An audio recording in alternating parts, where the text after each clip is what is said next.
ada orang datang, Mbak Eva, di Jakarta Utara, di pelabuhan tradisional. Kejadian mungkin 15 tahun yang lalu. Dia katakan, setelah saya selesai ngaji, dia datang. Dia nggak mau ada orang dengar. Pak Faiz, saya mau betul-betul tanya sama Bapak. Kenapa? Begini Pak, saya ndak puasa. Kaget saya.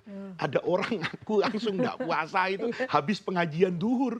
Gitu. Loh, kenapa? Dia jawabnya sederhana Mbak Eva. Kalau saya puasa, yang nggak puasa jadi 5 orang. Kalau saya nggak puasa, yang 5 orang puasa. Berpuasa. Ternyata apa? Dia hanya kuli panggul di pelabuhan tradisional yang mengangkat beban semen, Mbak Eva, ke kapal kayu hanya menggunakan kayu saja, bukan tangga. Iya. Saya bisa merasakan betapa beban yang berat luar biasa. Bekerja dari pagi sampai sore. Katakan dia nggak sanggup untuk itu. Tapi kalau dia bekerja, dia bisa bawa pulang. Dia larang anak-anaknya, nak jangan ngojek payung. Pada masa itu ya, Iya. jangan jualan koran. Iya. Nanti kamu jualan koran kepanasan, tidak puasa. Sudah, bapak yang tanggung. Bapak kuat. Kuat dia berbohong. Menyelamatkan 5 orang yang berpuasa termasuk istrinya. Iya. Dia tidak berpuasa. Fikih itu para pemirsa tidak sesederhana yang kita bayangkan. Menjadi mufti, menjadi guru agama, menjadi kiai, itu tidak soal hitam putih dalam agama. Tapi ada realita di masyarakat yang mungkin harus kita sikapi dengan kebijaksanaan. Maka saya dengan niru guru-guru saya, itu saya peluk orang tadi. Saya merasa hari itu ditempeleng oleh Allah. Kenapa? Di saku saya ada amplop habis ngaji itu. Iya. Saya hari itu, Mbak Eva merasa, saya jadi ustadz masuk neraka.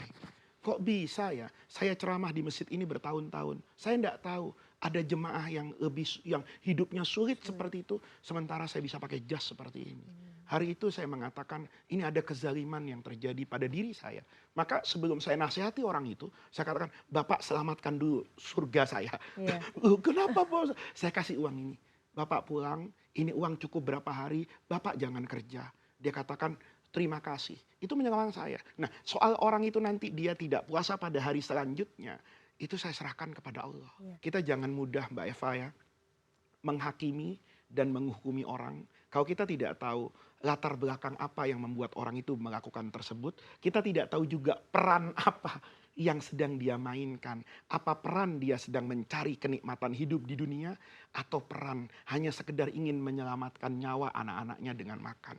Saya cukup sering Mbak Eva tidak mau menjawab pertanyaan seperti ini. Apa hukumnya pedagang kecil yang berdagang di bulan Ramadan? Saya lebih senang Mbak Eva membahas apa hukumnya orang kaya yang hanya merasa kewajiban hidupnya itu zakat saja. Iya. Dia sudah bayar zakat, tapi ada orang seperti itu. Dia diamkan, apa nanti tidak ada pertanggungjawaban secara kolektif di hadapan Allah?